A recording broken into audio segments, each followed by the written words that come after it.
حدیث بخاری شریف میں مرکوز ہے کہ صحابہ کرام رضوان اللہ تعالی علیہم اجمعین نے عرض کی، یا رسول اللہ صلی اللہ تعالی علیہ وآلہ وصحابہ وسلم، اللہ تعالیٰ کی خوشنودی حاصل کرنے کی دعا عنایت فرما دیجئے۔ اللہ کے نبی کریم صلی اللہ تعالی علیہ وآلہ وسلم نے ارشاد فرمایا، تین چیزوں کا خیال کرو، اللہ سبحانہ و تعالیٰ کی خوشنودی حاصل ہو جائے گی، اللہ سے جو مانگو گے عطا ہو جائے گا۔ اگر تمہارے فوت شدہ ماں باپ جن پر جہنم واجب ہو چکی ہو ان کے لیے دعائے مغفرت مانگو، حق تعالیٰ انہیں جہنم سے جنت عطا کر دے گا، کیونکہ یہ تینوں عمل اللہ سبحانہ و تعالیٰ کو بہت محبوب ہیں۔ ان عملوں میں صدقہ کا اجر بھی ہے، جنت بھی ہے، آرزوئے خیر بھی ہے۔ وہ عمل یہ ہے، بسم اللہ الرحمن الرحیم، السلام علیکم ورحمۃ اللہ۔ محترم ناظرین، کہا جاتا ہے کہ حضرت عبد المطلب کے لیے کعبہ کے سائے میں ایک قالین بچھایا جاتا تھا، وہ اس پر بیٹھا کرتے تھے۔ ان کا احترام اس قدر تھا کہ کوئی اس قالین پر بیٹھتا نہ تھا، چنانچہ ان کے بیٹے اور قریش کے سردار اس قالین کے چاروں طرف بیٹھتے تھے، لیکن رسول خدا صلی اللہ تعالی علیہ وآلہ وسلم وہاں تشریف لاتے تو سیدھے اس قالین پر جا بیٹھتے۔ اس وقت آپ ایک تندرست لڑکے تھے اور آپ صلی اللہ تعالی علیہ وآلہ وسلم کی عمر مبارک 9 سال کے قریب تھی۔ آپ صلی اللہ تعالی علیہ وآلہ وسلم کے چچا عبد المطلب کے ادب کی وجہ سے آپ صلی اللہ تعالی علیہ وآلہ وسلم کو کچھ لوگ اس قالین سے ہٹانا چاہتے تھے، تو حضرت مطلب کہتے تھے، میرے بابرکت بیٹے کو چھوڑ دو، اللہ کی قسم یہ بہت بڑی شان والا ہے۔ پھر وہ آپ کو محبت سے اپنے قریب بٹھاتے اور آپ صلی اللہ تعالی علیہ وآلہ وسلم کی کمر مبارک پر شفقت سے ہاتھ پھیرتے اور آپ کی پرسرور باتیں سن سن کر حد درجے خوش ہوتے اور ان لوگوں سے کہتے، میرے بیٹے کو میرے پاس بیٹھنے دو، مجھے خود بھی احساس ہے کہ اس کی بڑی شان ہے اور میری آرزو ہے یہ اتنا بلند رتبہ پائے گا جو کسی عرب کو اس سے پہلے حاصل نہ ہوا اور نہ بعد میں کسی کو حاصل ہو سکے گا۔ ایک بار انہوں نے یہ الفاظ کہے، میرے بیٹے کو چھوڑ دو، اس کے مزاج میں عظیم بلندی ہے، اس کی شان نرالی ہے۔ نبی کریم صلی اللہ تعالی علیہ وآلہ وسلم کی شان کے حوالے سے آپ کو چند عجیب اور حکمت بھرے واقعات سناتے ہیں، جن سے واضح ہوتا ہے کہ آپ صلی اللہ تعالی علیہ وآلہ وسلم کے دادا جان کے دل میں آپ صلی اللہ تعالی علیہ وآلہ وسلم کی کس قدر محبت تھی۔ کہتے ہیں کہ عمر کے آخری حصے میں حضرت عبد المطلب کی آنکھوں کی بینائی جواب دے گئی، آپ نابینا ہو گئے تھے۔ ایسی حالت میں ایک روز وہ اس قالین پر بیٹھے تھے کہ آپ صلی اللہ تعالی علیہ وآلہ وسلم تشریف لے آئے اور سیدھے اس قالین پر جا بیٹھے۔ ایک شخص نے آپ صلی اللہ تعالی علیہ وآلہ وسلم کو قالین سے کھینچ لیا، اس پر آپ رونے لگے۔ آپ کے رونے کی آواز سن کر حضرت عبد المطلب بے چین ہو گئے اور بولے، میرا فرزند کیوں رو رہا ہے؟ اس شخص نے بتایا کہ آپ کے قالین پر بیٹھنا چاہتا ہے، ہم نے اسے قالین سے اتار دیا ہے۔ یہ سن کر حضرت عبد المطلب نے کہا، میرے بیٹے کو اس قالین پر ہی بیٹھا رہنے دو، یہ اپنا رتبہ پہچانتا ہے۔ میری دعا ہے کہ اللہ تعالیٰ اس کو اس رتبہ پر پہنچائے جو اس سے پہلے کسی عرب والے کو نہ ملا ہو۔ اس کے بعد پھر کسی نے آپ صلی اللہ تعالی علیہ وآلہ وسلم کو قالین پر بیٹھنے سے نہیں روکا۔ روایات میں آتا ہے کہ ایک روز کچھ لوگ حضرت عبد المطلب سے ملنے کے لیے آئے، ان کے پاس اس وقت آپ صلی اللہ تعالی علیہ وآلہ وسلم بھی تشریف فرما تھے۔ ان لوگوں نے آپ کو دیکھا، وہ لوگ قیافہ شناس تھے، یعنی آدمی کا چہرہ دیکھ کر اس کے مستقبل کے بارے میں اندازے بیان کرتے تھے۔ انہوں نے حضرت عبد المطلب سے کہا، اس بچے کی حفاظت کیا کریں، اس لیے کہ مقام ابراہیمی پر جو حضرت ابراہیم علیہ السلام کے قدم کا نشان ہے، اس بچے کے پاؤں کا نشان بالکل اس نشان سے ملتا جلتا ہے، اس قدر ملتا ہے کہ ہم نے کسی اور کے پاؤں کے نشان ملتے نہیں دیکھے۔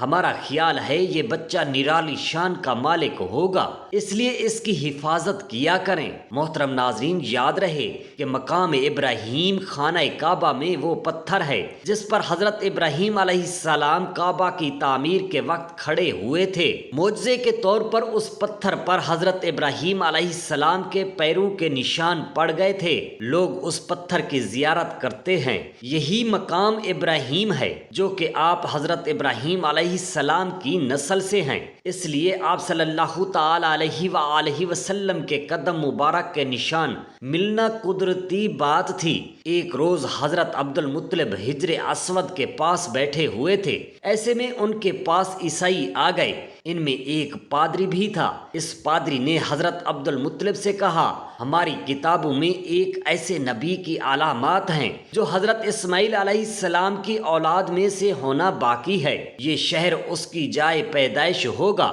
اس کے یہ نشانیاں ہوں گی۔ ابھی یہ بات ہو ہی رہی تھی کہ کوئی شخص آپ صلی اللہ تعالی علیہ وآلہ وسلم کو لے کر وہاں آن پہنچا۔ پادری کی نظر جو ہی آپ صلی اللہ تعالی علیہ وآلہ وسلم پر پڑی تو وہ چونک گیا، اور آپ صلی اللہ تعالی علیہ وآلہ وسلم کی آنکھوں اور کمر اور پیروں کو دیکھ کر وہ چلا اٹھا، کہنے لگا وہ نبی یہی ہے، یہ بابرکت اور رحمتوں والے بچے تمہارے کیا لگتے ہیں؟ حضرت عبد المطلب نے کہا، یہ میرے فرزند ہیں۔ اس پر وہ پادری بولا، یہ وہ نہیں، اس لیے کہ وہ ہماری کتابوں میں لکھا ہے کہ اس کے والد کا انتقال اس کی پیدائش سے پہلے ہو چکا ہوگا۔ یہ سن کر حضرت عبد المطلب بولے، یہ دراصل میرا پوتا ہے، اس کے باپ کا انتقال ہو گیا تھا جب یہ پیدا بھی نہیں ہوا تھا۔ اس پر پادری بولا، ہاں یہ بات ہوئی، آپ اس کی پوری طرح حفاظت کیا کریں۔ محترم ناظرین، کہا جاتا ہے کہ حضرت عبد المطلب کی آپ صلی اللہ تعالی علیہ وآلہ وسلم سے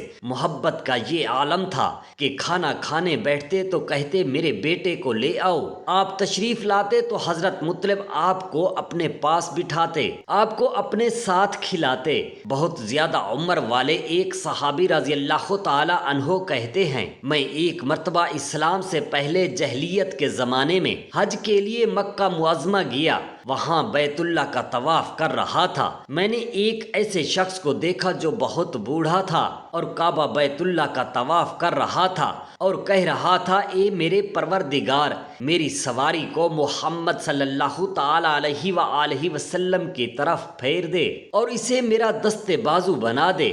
میں نے اس بوڑھے کو جب یہ شعر پڑھتے سنا تو لوگوں سے پوچھا، یہ کون ہے؟ بتایا گیا کہ یہ حضرت عبد المطلب بن ہاشم ہیں۔ انہوں نے اپنے پوتے کو اپنے ایک اونٹ کی تلاش میں بھیجا ہے، وہ اونٹ گم ہو گیا ہے، اور وہ پوتا ایسا ہے جب بھی کسی گمشدہ چیز کی تلاش میں اسے بھیجا جاتا ہے تو وہ چیز لے کر ہی آتا ہے۔ آپ صلی اللہ تعالی علیہ وآلہ وسلم سے پہلے یہ اپنے بیٹوں کو اس اونٹ کی تلاش میں بھیج چکے ہیں، لیکن وہ ناکام لوٹے ہیں۔ اب چونکہ پوتے کو گئے ہوئے دیر ہو گئی ہے، اس لیے پریشان ہیں اور دعا مانگ رہے ہیں۔ تھوڑی ہی دیر گزری تھی کہ میں نے دیکھا کہ آپ صلی اللہ تعالی علیہ وآلہ وسلم اس اونٹ کو لیے واپس تشریف لا رہے ہیں۔ حضرت عبد المطلب نے آپ کو دیکھ کر کہا، میرے بیٹے، میں تمہارے لیے اس قدر فکر مند ہو گیا تھا کہ شاید اس کا اثر کبھی میرے دل سے نہ جائے گا۔ محترم ناظرین، آپ کو بتاتے چلیں کہ حضرت عبد المطلب کی بیوی کا نام رقیہ بنت ابو سیف تھا۔ وہ کہتی ہیں، قریش کئی سال سے سخت کہل سالی کا شکار تھا، بارشیں بالکل بند تھیں، سب لوگ پریشان تھے۔ اس زمانے میں نے ایک خواب دیکھا، کوئی شخص خواب میں کہہ رہا تھا، اے قریش مکہ کے لوگوں، تم میں سے ایک نبی ظاہر ہونے والا ہے، اس کے ظہور ہونے کا وقت آ گیا ہے، اس کے ذریعے تمہیں زندگی ملے گی، یعنی خوب بارشیں ہوں گی، سرسبز اور شادابی ہوگی، تو اپنے لوگوں میں سے ایک ایسا شخص تلاش کرو جو گورے رنگ کا ہو اس کی پلکیں گھنی ہوں، بھویں اور ابرو ملے ہوئے ہوں، وہ شخص اپنے تمام اولاد کے ساتھ نکلے اور تم میں سے ہر خاندان کا ایک آدمی نکلے، وہ سب پاک صاف ہوں اور خوشبوئیں لگائیں، وہ حجر اسود کو بوسہ دیں، پھر سب جبل ابو قیس پر چڑھ جائیں، پھر وہ شخص جس کا حلیہ بتایا گیا ہے آگے بڑھے اور بارش کی دعا مانگے اور تم سب آمین کہو تو بارش ہو جائے گی۔ صبح ہوئی تو رقیہ نے اپنا یہ خواب قریش سے بیان کیا، انہوں نے ان نشانیوں کو تلاش کیا تو سب کی سب نشانیاں انہیں حضرت عبد المطلب میں مل گئیں، چنانچہ سب ان کے پاس جمع ہوئے، ہر خاندان سے ایک ایک آدمی آیا، ان سب نے شرائط پوری کی، اس کے بعد سب ابو قیس پہاڑ پر چڑھ گئے اور ان میں نبی کریم صلی اللہ تعالی علیہ وآلہ وسلم بھی تھے، آپ اس وقت نو عمر تھے۔ پھر حضرت عبد المطلب آگے بڑھے اور انہوں نے یوں دعا کی، اے میرے اللہ یہ سب تیرے غلام ہیں، تیرے غلاموں کی اولادیں ہیں، تیری باندیاں اور تیری باندیوں کی اولادیں ہیں، ہم پر جو برا وقت آن پڑا ہے تو دیکھ رہا ہے، ہم مسلسل قحط سالی کا شکار ہیں اور جانوروں پر بن آئی ہے، اس لیے ہماری یہ خشک سالی ختم فرما دے، ہمیں زندگی اور سرسبز اور شادابی عطا فرما دے۔ روایات میں آتا ہے پھر بھی بارش نہ ہوئی، آپ صلی اللہ تعالی علیہ وآلہ وسلم اپنی معصوم مبارک انگلی اٹھائی اور آسمان کی طرف اشارہ کیا، یوں بادل بھاگے چلے آئے کہ ابھی یہ دعا مانگ ہی رہے تھے کہ بارش شروع ہو گئی، وادیاں پانی سے بھر گئیں، لیکن اس بارش میں ایک بہت عجیب بات ہوئی، اور وہ عجیب بات یہ تھی کہ قریش کو یہ سیرابی ضرور حاصل ہوئی مگر یہ بارش گرد و نواح اور قبیلہ مظہر کے قریبی بستیوں میں بالکل نہ ہوئی۔ اب لوگوں نے حیران ہونا شروع کر دیا کہ یہ بارش صرف ایک قبیلے پر برس رہی ہے اور تمام ارد گرد اور گرد و نواح کے قبیلے اس بارش سے محروم رہے۔ پھر تمام قبیلوں کے سردار جمع ہوئے، اس سلسلے میں بات چیت شروع ہوئی، 1000 لوگوں نے کہا ہم زبردست کہے تو خشک سالی کا شکار ہیں، جب قریش کو اللہ سبحانہ و تعالی نے بارش عطا کی ہے اور یہ حضرت مطلب کی وجہ سے ہوا ہے، اس لیے ہم سب ان کے پاس چلتے ہیں، اگر وہ ہمارے لیے دعا کر دیں تو شاید اللہ سبحانہ و تعالی ہمیں بھی بارش عطا کر دیں۔ یہ مشورہ سب کو پسند آیا، چنانچہ یہ سب لوگ مکہ معظمہ میں آ گئے اور حضرت عبد المطلب سے ملے، انہیں سلام کیا، پھر ان سے کہا، اے حضرت عبد المطلب، ہم کئی سال سے خشک سالی کا شکار ہیں، ہمیں آپ کی برکت کے بارے میں معلوم ہوا ہے، اس لیے مہربانی فرما کر آپ ہمارے لیے بھی دعا کریں، اس لیے کہ اللہ تعالی نے آپ کی دعا سے قریش کو بارش عطا کی ہے۔ اور ان کی بات سن کر حضرت عبد المطلب نے کہا، اچھی بات ہے، میں کل میدان عرفات میں آپ لوگوں کے لیے بھی دعا کروں گا۔ دوسرے دن صبح سویرے حضرت عبد المطلب میدان عرفات کی طرف روانہ ہوئے، ان کے ساتھ دور سے لوگوں کے علاوہ ان کے بیٹے اور اللہ کے رسول صلی اللہ تعالی علیہ وآلہ وسلم بھی تھے۔ عرفات کے میدان میں حضرت عبد المطلب کے لیے ایک کرسی لگائی گئی، وہ اس پر بیٹھ گئے، نبی کریم صلی اللہ تعالی علیہ وآلہ وسلم کو انہوں نے گود میں بٹھا لیا، پھر انہوں نے ہاتھ اٹھا کر یوں دعا کی، اے میرے اللہ گرجنے والی بجلی کے پروردگار، تو سب کا مالک ہے اور پالنے والوں کے پالنے والے اور مشکلات کو آسان کرنے والے، یہ قبیلہ قیس اور ارد گرد قبیلہ کے لوگ ہیں، یہ بہت پریشان ہیں، ان کی کمریں جھک گئی ہیں، یہ تجھ سے اپنی لاچارگی اور بے بسی کی فریاد کرتے ہیں اور جان و مال کی حفاظت چاہتے ہیں، بس اے میرے اللہ ان کے لیے خوب برسنے والے بادل بھیج دے اور آسمان سے ان کے لیے رحمتیں عطا فرما تاکہ ان کی زمینیں سرسبز ہو جائیں اور ان کی تکالیف دور ہو جائیں۔ کہتے ہیں کہ حضرت عبد المطلب ابھی یہ دعا کر ہی رہے تھے کہ آپ کی گود میں بیٹھے ہوئے حضور اکرم صلی اللہ تعالی علیہ وآلہ وسلم کے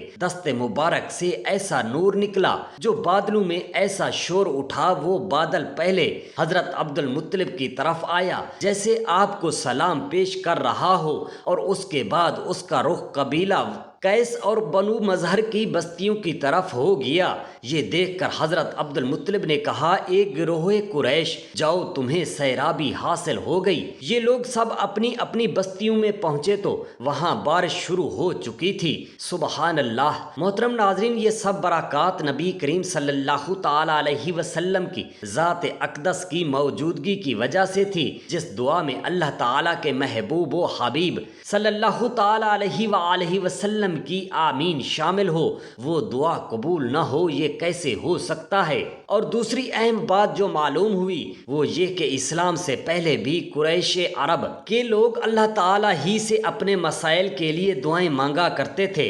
مطلب یہ کہ وہ اللہ کو ماننے والے تھے۔ اس واقعے سے نبی کریم صلی اللہ تعالی علیہ وآلہ وسلم کی شان اقدس کے ساتھ ساتھ آپ صلی اللہ تعالی علیہ وآلہ وسلم کے خاندان کی شان بھی واضح ہو جاتی ہے کہ اللہ تعالیٰ کی طرف سے آپ صلی اللہ علیہ وسلم کی دادی جان کو خواب آنا اور پھر آپ صلی اللہ تعالی علیہ وآلہ وسلم کے دادا جان کا اللہ تبارک و تعالیٰ کی بارگاہ میں سوال کرنا اور ان کی دعاؤں کا قبول ہونا، یہ سب خاندان نبوت صلی اللہ تعالی علیہ وآلہ وسلم کی شان کو ظاہر کرتا ہے۔ روایات میں حضور اقدس صلی اللہ تعالی علیہ وآلہ وسلم کی شان کے حوالے سے ایک اور واقعہ یوں آتا ہے، جب نبی کریم صلی اللہ تعالی علیہ وآلہ وسلم 7 سال کے ہو چکے تو آپ کی آنکھیں دکھنے لگیں۔ مکہ میں آنکھوں کا علاج کرایا گیا لیکن آفاقہ نہ ہوا۔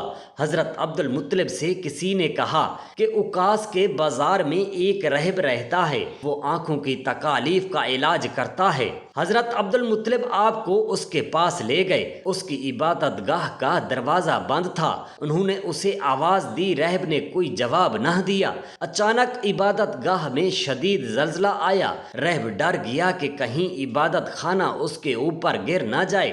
آگے بڑھے اور ایک دم راہب باہر نکل آیا۔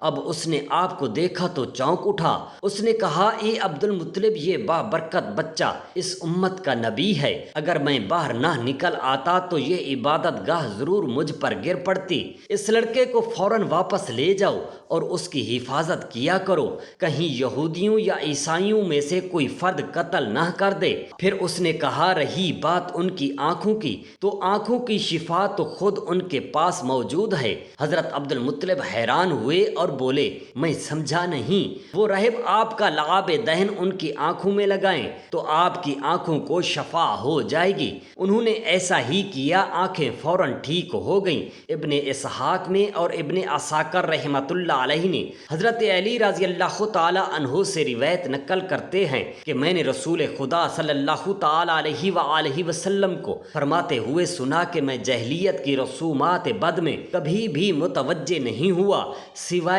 2 راتوں کے، کہ ان 2 راتوں میں اللہ تعالیٰ نے مجھے بے خطا اور معصوم رکھا۔ ایک رات کا واقعہ تو یہ ہے کہ مکہ کے چند نوجوان اور آپ صلی اللہ تعالی علیہ وسلم اپنے گھر کی بکریوں کے ریوڑ میں تھے۔ میں نے اپنے ساتھی سے کہا، ذرا میری بکریوں کی نگرانی کرنا تاکہ میں مکہ جا کر نوجوانوں کا شغل دیکھوں۔ اس نے کہا، اچھا ٹھیک ہے۔ پھر میں آبادی کی طرف آیا اور پہلے ہی گھر میں موسیقی کی آواز میں نے سنی۔ پوچھا، یہ آواز کیسی ہے؟ کسی نے بتایا کہ شادی کا سلسلہ میں یہ موسیقی ہو رہی ہے، تو میں بھی سننے کے لیے بیٹھ گیا۔ اللہ تعالیٰ نے مجھ پر نیند غالب کی تو میں سو گیا، حتیٰ کہ دوسرے روز سورج کی آمد پر اس کی شعاؤں نے مجھے بیدار کر دیا۔ میں اٹھ کر اپنے ساتھی کے پاس گیا۔ اس نے پوچھا، اتنے لمبے وقت آپ کیا کر رہے تھے؟ میں نے اس کو پوری بات سنائی۔ دوسری رات پھر میں نے اپنے ساتھی سے کہا کہ میری بکریوں کا خیال رکھنا۔ اس نے اقرار کیا اور میں مکہ شہر کی طرف روانہ ہو گیا۔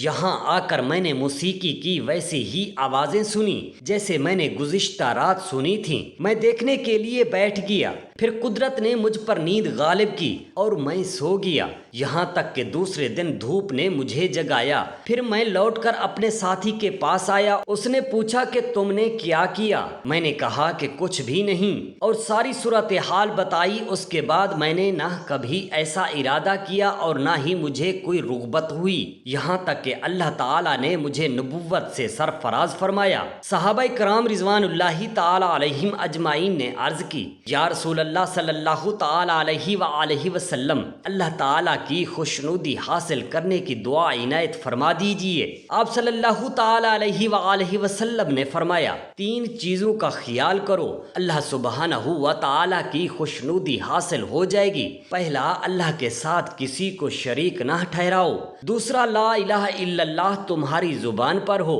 تیسرا، مجھ پر درود شریف کثرت سے پڑھا کرو۔ اللہ تعالیٰ سے جو مانگو گے عطا ہوگا۔ اگر تمہارے فوت شدہ ماں باپ جن پر جہنم واجب ہو چکی ہو ان کے لیے دعائے مغفرت مانگو، حق تعالیٰ انہیں جہنم سے جنت عطا کر دے گا، کیونکہ یہ تینوں عمل اللہ سبحانہ و تعالیٰ کو بہت محبوب ہیں۔ ان عملوں میں صدقہ کا اجر بھی ہے، جنت بھی ہے، آرزوئے خیر بھی ہے۔ اللہ تعالیٰ سے دست ادب دعا ہے یہ تینوں عمل کرنے کی میرے تمام مسلمان بہن بھائیوں کو سعادت نصیب فرمائے، آمین یا رب العالمین۔ جزاک اللہ خیرا کثیرا۔